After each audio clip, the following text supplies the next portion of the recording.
Hello बच्चों, आज हम ऑनलाइन क्लासेस के चलते आपके सामाजिक विषय की इकाई 2 हमारा इतिहास इसके लेसन 1 के बारे में पढ़ेंगे। तो इस लेसन का नाम है इतिहास जानने के स्रोत, यानी किन किन स्रोतों के द्वारा हमें इतिहास की जानकारी प्राप्त होती है। इस पाठ के जो मुख्य बिंदु हैं वह पहला है इतिहास क्या है, इतिहास की कालगणना यानी इतिहास को किस प्रकार गिना जा सकता है। उसके बाद है आपका ऐतिहासिक स्रोत, यानी जिन स्रोतों के द्वारा हमें इतिहास के बारे में जानकारी मिलती है। तो चलिए देखते हैं। पहला है इतिहास क्या है। इतिहास शब्द लैटिन भाषा के हिस्टोरियो और ग्रीक भाषा के हिस्टोरिको शब्द से लिया गया है, जिसका अर्थ है प्राचीन घटनाओं के वास्तविक विवरण से। यानी जो हमारा प्राचीन जब से मानव का इस धरती पर अवतरण हुआ है, यानी जब से मानव ने जन्म लिया है इस धरती पर, तब से लेकर अब तक की जितना जो उन्होंने विकास किया था और उसके अंतर्गत उनकी राजनैतिक, आर्थिक और उनकी जो जीवन शैली थी वह किस प्रकार थी, इस प्रकार की सभी घटनाओं को जो एक क्रमबद्ध रूप होता है उसका अध्ययन इतिहास कहलाता है।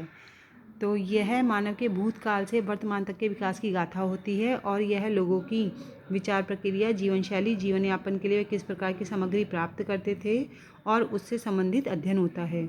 यह राजनैतिक, आर्थिक और सामाजिक स्तर पर हुए विभिन्न परिवर्तनों का भी अध्ययन हमें करवाता है। यानी तब से लेकर आज तक क्या क्या राजनैतिक, आर्थिक और सामाजिक परिवर्तन हमारे देश में, हमारे समाज में हुए हैं। उसके बाद आ जाता है हमारे इतिहास की काल की गणना। तो अंतर्राष्ट्रीय स्तर पर काल की गणना सभी देशों के लिए सुविधाजनक हो, इस उद्देश्य हेतु ईसवी सन को विश्व स्तर पर काल गणना के लिए उपयोग में लाया जाता है। देखिए, सन का अर्थ होता है वर्ष। ईसवी सन का आरंभ ईसा के जन्म के साथ ही माना जाता है, इसलिए ईसा के जन्म के जितने वर्षों के पूर्व यानी पहले या जितने वर्षों के बाद जो घटनाएं घटित हुई हैं उसका समय उतने ही वर्षों के साथ ईसा पूर्व या ईसवी लगाकर लिख दिया जाता है। जैसे साधारण शब्दों में समझें अगर इसको, तो भारत को स्वतंत्रता सन 1947 ईस्वी में मिली थी, है ना। इसका अर्थ हुआ कि भारत को स्वतंत्रता ईसा के जन्म के 1947 वर्षों के बाद मिली है। और इसी तरह देखिए, इसी प्रकार महावीर स्वामी का जन्म जो है 560 ईसा पूर्व यानी पहले हुआ था। तो इसका अर्थ हुआ कि इनका जन्म ईसा के जन्म से 560 वर्ष पहले हुआ था। उसके बाद आ जाता है हमारा ऐतिहासिक स्रोत, यानी जिसके द्वारा हमें इतिहास की जानकारी मिलती है। तो इसके अंतर्गत सबसे पहले आ जाता है हमारा पुरातात्विक स्रोत। तो विगत काल की सामग्री के कुछ अवशेष पृथ्वी के नीचे दबे हुए हैं, उन्हें खोदना पड़ता है। प्राचीन काल के इन दबे हुए अवशेषों का जो अध्ययन होता है वह पुरातत्व विज्ञान कहलाता है।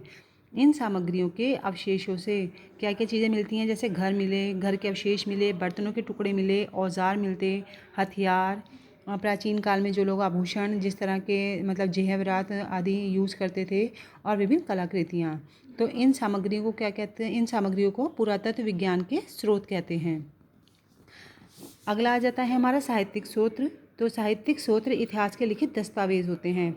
जैसे हम आज के अपने जो कार्य करते हैं वह विभिन्न कॉपी किताबों पर करते हैं, है ना। उसी तरह के ये दस्तावेज जो होते थे, मतलब जो लिखा हुआ कार्य होता था, वह ताड़पत्रों, भोजपत्रों, तामपत्रों, चमड़े एवं लकड़ी के पट्टों पर लिखित रूप से प्राप्त होने के साथ साथ साहित्यिक ग्रंथों से भी प्राप्त होते हैं। इन दस्तावेजों में क्या होता है, इन दस्तावेजों में उस समय की आर्थिक क्रियाओं, खान पान, वेशभूषा, धर्म, जाति व्यवस्था, स्त्रियों की दशा, राजनीतिक स्थिति आदि संस्कृत स्थितियों का चित्रण किया जाता था। फिर आ जाता है हमारा सिक्के। तो इतिहास की जानकारी के लिए एक महत्वपूर्ण स्रोत जो है वह सिक्के और मोहरे भी हैं, जो हमें खुदाई से प्राप्त होती थी। विद्वानों को भिन्न भिन्न शासन काल के, यानी जब खुदाई होती है तो जो हमारे विद्वान हैं उन्हें भिन्न भिन्न काल के, जिस शासन काल में अलग अलग शासन काल में अलग अलग तरह के सिक्के जो थे उस समय के राजाओं द्वारा चलाए जाते थे। तो उस समय की शासन काल यानी शासन प्रणाली, मुद्रा कला व वहाँ की आर्थिक स्थिति के विषय में जानकारी मिलती है, क्योंकि उन सिक्कों पर जो भी सभ्यताएं या संस्कृति होती थी उनसे संबंधित कोई भी जो चिन्ह होते थे वह इन सिक्कों के ऊपर अंकित होते थे। तो इससे हमें उस समय के उस स्थिति और सभ्यता का पता चलता है। उसके बाद आ जाता है हमारे शिलालेख।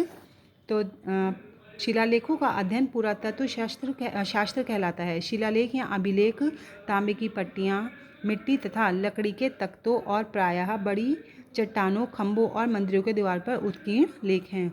यानी आपने देखे होंगे जैसे कई पुराने हमारे प्राचीन सभ्यता के मंदिर आदि हैं, है ना, यहाँ कई महलों खंडर आदि हैं, तो उनकी दीवारों आदि पर कई अक्षर गुदे होते हैं। तो वह क्या है, वह सब जो है हमारे शिलालेख कहलाते हैं। पत्रों पर लिखने की पद्धति प्राचीन भारत में अत्यधिक प्रचलित थी। यानी प्राचीन काल में जो अधिकतर लिखा जाता था वह पत्रों पर लिखा जाता था। प्राचीनतम अभिलेख हड़प्पा की मोहरों पर भी पाए गए हैं। समूचे देश में बहुत से शिलालेख पाए गए हैं जिसमें राजाओं और भारत के प्राचीन काल के धार्मिक और समाजी जीवन की बहुत सारी जानकारियाँ हमें मिलती हैं। उसके बाद आ जाता है हमारा कला और वास्तुकला। तो सातवाहन हिंदू धर्म को मानने वाले थे, यानी जो सातवाहन थे वह हिंदू धर्म को मानने वाले थे, तो भी वह उस क्षेत्र में बौद्ध और जैन स्मारक अधिकता से मिलते हैं। यानी बौद्धों के द्वारा और जैन के द्वारा जो स्मारक थे निर्मित किए गए थे वह बहुत अधिक मिलते हैं। शिलाओं को काटकर उनके मठ एवं मंदिर बनाए गए। भोज का गुफा मंदिर पुणे के निकट एवं कले में चैतन्य हॉल वास्तुशिल्प तथा कला के प्रमुख प्रमाण हैं। सातवाहन ने अनेक स्तूपों का भी निर्माण करवाया। स्तूपों के भीतर बौद्ध भिक्षुओं के अस्थि अवशेष रखे जाते थे। यह अर्ध मंदिर गोलाकार बड़े स्मारक होते थे। नागार्जुन, कोंडा, घंटशाला और अमरावती में यह स्तूप बनाए गए। बिहार स्तूपों के पास ही स्थित होते थे जहाँ बौद्ध भिक्षुक रहते थे। उसके बाद आ जाती हैं हमारी पांडुलिपियाँ एवं लेख। तो इसके अंतर्गत हमें विभिन्न भारतीय एवं विदेशी यात्रियों के लिखित दस्तावेजों को सम्मिलित करते हैं। मैगस्थनीस, फाहियान, हेवनसंग, इब्न तूता, अल-बुरानी, अल-मंसूदी आदि ऐसी ही विद्वान हस्तियां थीं जिन्होंने भारत की तत्कालीन आर्थिक, सामाजिक, सांस्कृतिक, राजनैतिक एवं भौतिक स्थितियों का विस्तृत रूप से विश्लेषण किया था। तो इस पाठ के अंतर्गत जो जिन स्रोतों के द्वारा हमें इतिहास की जानकारी मिलती है और इतिहास क्या है, इन सभी का अध्ययन कराया गया है, जो मैंने आपको बता दिया है। अब इससे संबंधित जो भी हमारा कार्य है वह आपको PDF के द्वारा दे दिया जाएगा। आप उसको अपनी कॉपी में कर लीजिएगा। और इस लेसन को मैं एक बार आपको दिखा दे रही हूँ, तो आप एक बार इसकी रीडिंग भी ज़रूर कर लीजिएगा।